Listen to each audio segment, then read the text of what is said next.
మకర రాశి వారికి సప్తమ స్థానంలో బుధుడు, అష్టమ స్థానంలో రవికేతువులు, భాగ్యస్థానంలో కుజుడు, ఆరింట శుక్రుడు, గురువు, ద్వితీయ స్థానంలో రాహువు, తృతీయ స్థానంలో శనేశ్వరుడు. కింది స్థాయి పరిచారకులతో చిన్న చిన్న వివాదాలు, మనస్పర్ధలు ఏర్పడినప్పటికీ క్రమేణా అవన్నీ పరిష్కరించుకోగలుగుతారు. వాళ్ళ ద్వారా రావాల్సినటువంటి ప్రయోజనాలను చేయించుకోగలుగుతారు. వాళ్ళతో ఎప్పటికప్పుడు గొడవలు ఏర్పడకుండా, తగాదాలు లేకుండా సాధ్యమైనంత వరకు సామరస్యంగా పనులను జరిపించుకోవాలన్న ఆలోచనలే ఏర్పడుతుంటాయి. కళా సాంస్కృతిక రంగాల్లో ఉన్న వారికి కాలం అనుకూలంగా ఉంటుంది.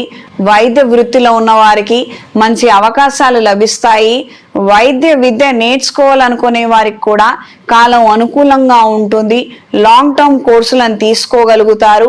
అనుకున్నంత స్థాయిలో మంచి మార్కులను, మంచి కళాశాలలో సీటుని దక్కించుకోగలుగుతారు.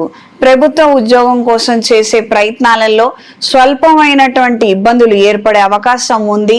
తాత్కాలికంగా పనులు పెండింగ్ లో ఉండటము, ఇదిగో అదిగో అని అనటము ఇబ్బందికరంగా ఉంటుంది.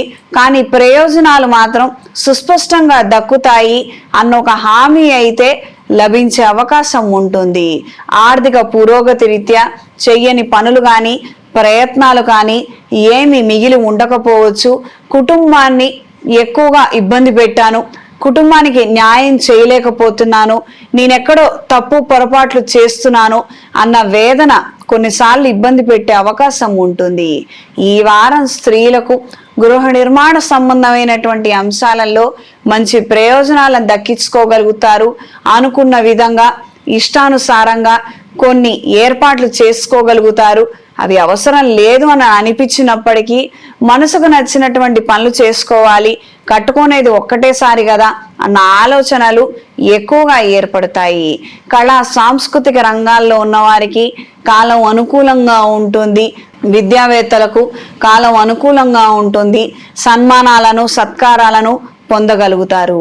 పారిశ్రామికవేత్తలు విదేశాలకు వెళ్ళి కొన్ని పరిశోధనలలో పాల్గొనటానికి, అక్కడ జరిగే విశేషాల గురించి తెలుసుకోవడానికి, కొన్ని ఉత్పత్తులకు సంబంధించినటువంటి అంశాల రీత్యా కాలం అనుకూలంగా ఉంటుంది.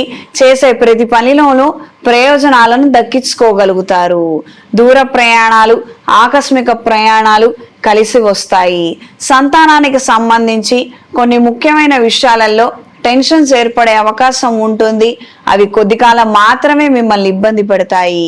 ఈ వారం మకర రాశి వారికి కలిసి వచ్చే రంగు ఆకుపచ్చ, కలిసి వచ్చే దిక్కు తూర్పు, కలిసి వచ్చే సంఖ్య 8. ప్రతిరోజు లక్ష్మీదేవి అష్టోత్రాన్ని, గౌరీదేవి అష్టోత్రాన్ని కలిపి చదవండి. రాబోయే అష్టమి తిథి రోజున అవకాశం ఉన్నవారు కాలభైరవ స్తోత్రాన్ని చదువుకొని స్వామివారికి విశేషమైనటువంటి పూజలను జరిపించగలరు. ఎక్కువగా ఇబ్బందులు పడుతున్నాము, ఆర్థిక పురోగతి ఏమీ లేదు, పనులు ముందుకు వెళ్ళటమే లేదు, చాలా అంటే చాలా చికాకులుగా ఉన్నాయి అని అనుకున్నప్పుడు అమావాస్య రోజున, పౌర్ణమి రోజున లేదా మాస శివరాత్రి రోజున శివాలయంలో రుద్రాభిషేకం జరిపించండి. రుద్రపాశుపత హోమాన్ని జరిపించండి.